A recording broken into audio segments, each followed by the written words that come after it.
안녕하십니까 믿음의 형제자매 여러분. 저는 오늘 이 시간에 비둘기와 감람나무 잎이라고 하는 제목으로 여러분께 말씀을 드리고자 합니다. 이 비둘기라고 하는 단어와 그리고 감람나무 그리고 잎, 요 세 가지 단어를 저희가 이 시간에 함께 살펴보고자 합니다.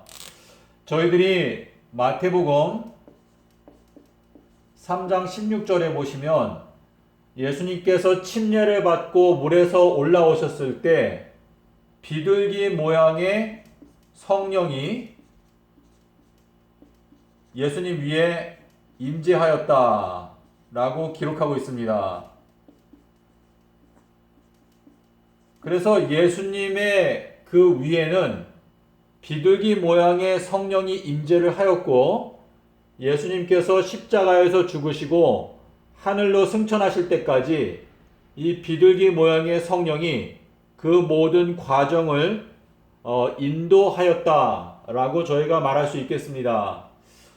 자, 그런데 예수님께서 마태복음 10장 16절에서 말씀하시기를 너희가 비둘기와 같이 순결하라 라고 말했습니다. 그래서 이 비둘기라고 하는 요 단어는 순결을 나타낸다 라는 것을 저희가 알게 되는데요. 이 순결이라고 하는 단어와 정반대되는 단어가 바로 섞여 있다라고 하는 뜻입니다. 섞인. 근데 이 섞인이라고 하는 단어는 계시록 18장 6절에 나오는데요. 그 바벨론의 독주, 섞여 있는 그 독주에 대해서 얘기할 때 이 섞인이라고 하는 단어를 썼는데, 여러분께서 요 두 단어를 헬라어 성경으로 보시면 요 섞인이라고 하는 단어는 알파에다가 순결이라고 하는 단어가 붙어 있습니다. 근데 이 헬라어 문법에서 이 단어 앞에 알파가 붙게 되면 요 알파는 부정을 의미합니다. not. 그래서 순결하지 않은. 근데 그 순결하지 않다는 것을 섞인 잔이라고 여기에다가 번역을 했는데, 이 순결이라고 하는 단어의 반대말은 진리와 오류가 섞여 있는 그러한 의미를 갖고 있습니다. 그래서 이 비둘기라고 하는 것은 순결한 하나님의 말씀 그 자체, 그것을 의미하는 것입니다. 자, 그런데 예수님께서 이제 마가복음 8장 34절에서 너희가 나를 따라오려거든. 그래서 우리가 예수님을 따라간다, 예수님을 따른다라고 하는 이 표현은 이제 마태복음 19장 28절에서도 보시면은요, 제자들이 예수님을 따라갔습니다. 그래서 나를 따라오는 너희들도 재림의 때가 되면 너희가 12지파들을 다스리게 될 것이다 라고 말씀하셨는데, 요 구절에서 말하는 것은 12제자들은 예수님을 따라갔다라는 의미가 됩니다. 그래서 예수님을 따라갔다는 것은 예수님께서 비둘기 모양의 성령을 받으시고, 그리고 그 성령의 인도를 받아서 3년 동안의 공생애를 하시고 하늘로 승천하실 때까지 그 모든 과정에서 비둘기 모양의 그 성령의 인도를 받았다라는 의미가 되는데, 이 12제자들도 역시 예수님을 따라갔기 때문에 12제자들도 역시 성령의 인도를 받아서 요 생애를 보면 12제자들은 예수님이 보혜사죠, 보혜사. 예수님께서 보혜사인데 예수님을 인도를 받아서 3년 동안 지내고 그 다음에 오순절 때 성령을 받았습니다. 보혜사 성령을. 그래서 그 보혜사 성령을 받고 그 다음에 초대교회 때 핍박을 통과하여 대부분이 순교를 당하고 또 사도 요한은 유배를 당했습니다. 그래서 이 12제자들은 지금 이제 재림의 때에 첫째 부활에 참여하여서 하늘로 승천할 것을 기다리고 있습니다. 자, 그런데 이 비둘기라고 하는 단어가 성경에서 가장 처음 나오는 곳이 바로 창세기 8장입니다. 자, 그런데 여기 8장 11절에 보시면 노아 홍수가 이제 맞춰지게 될 때 바깥에 물이 얼마나 말랐는지 확인하기 위해서 비둘기를 날려보냈다라고 말합니다. 자, 이 비둘기를 날려보냈는데 이 비둘기가 그 입에 감람나무 잎을 물고 왔다. 감람나무 이파리를 물고 왔다라고 기록하고 있습니다. 자, 그런데 여기에 보시면 요 비둘기라고 하는 요 단어는 원어 성경을 보시면 요나, 자, 요나라고 기록이 되어 있습니다. 자, 이 요나가 바로 비둘기인데요. 이 비둘기가 감람나무 잎을 입에 물고 왔다. 근데 요 입이라고 하는 요 단어는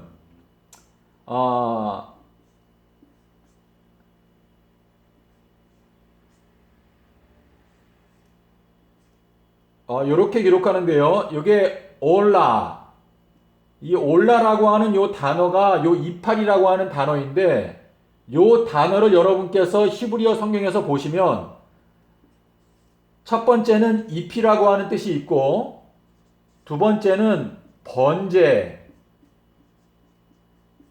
그리고 세 번째는 승천하다. 이렇게 세 가지 뜻이 있습니다. 그래서 여러분께서 이 열왕기하 2장 1절을 보시면은요, 여기에서 하나님께서 엘리야를 하늘로 승천하게 하시려고 할 때에 여기에 보면 이 승천이라고 하는 단어가 나오는데 바로 이 승천이라고 하는 이 단어에서 얼라라고 하는 단어가 적혀 있습니다. 자, 그래서 지금 비둘기를 내보냈는데 그 비둘기가 감람나무의 잎사귀를 물고 왔다 라고 하는 요 표현은요, 자, 예수님께서 악하고 음란한 세대를 위해서 비둘기의 표적 외에는 줄 표적이 없다 라고 말씀하셨는데요. 자, 이 표적, 요 표적이 이제 비둘기의 표적인데 요 비둘기가 바로 비둘기죠. 요나이죠, 요나. 그래서 요나의 표적 외에는 다른 표적을 줄 것이 없다 말씀하셨는데 이 요나의 표적을 저희가 깨닫게 되면 결국은 우리가 성령의 은혜로 이파리 하늘로 승천하게 되는 그러한 축복을 받을 수 있다라는 해석이 여기에 들어 있습니다. 자, 여러분, 이 레위기서 9장 19절에 보시면은요, 여기에 양의 꼬리가 나옵니다. 기름진 양의 꼬리를 번제로 드려라 라고 나오는데요. 요 양의 꼬리라고 하는 요 단어를 보시면 요 단어가 바로 엘리야입니다. 엘리야.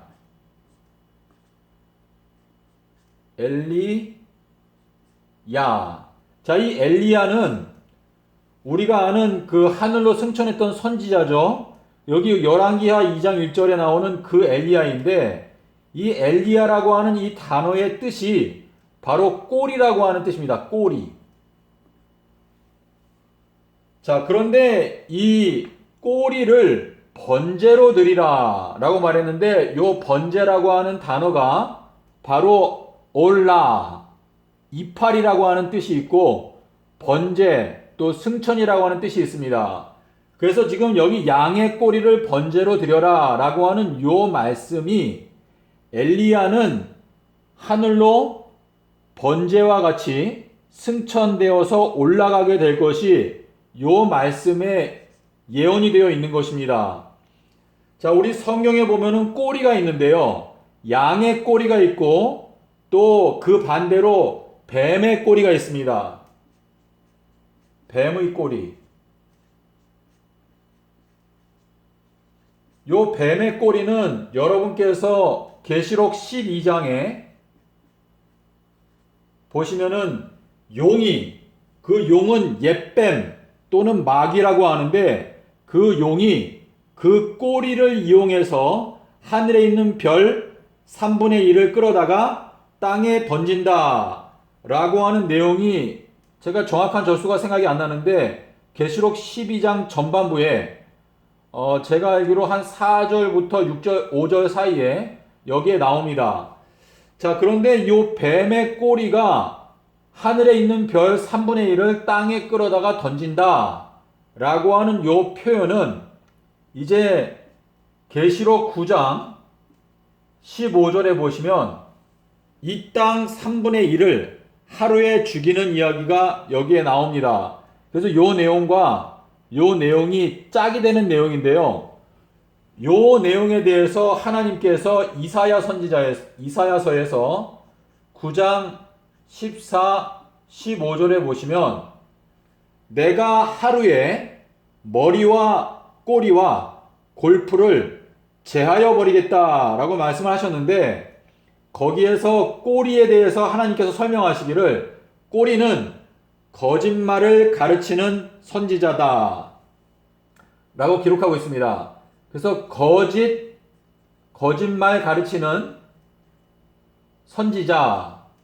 자, 선지자는 선지자인데 거짓된 것을 가르치는 그러한 선지자가 바로 뱀의 꼬리다 라고 설명하고 있습니다.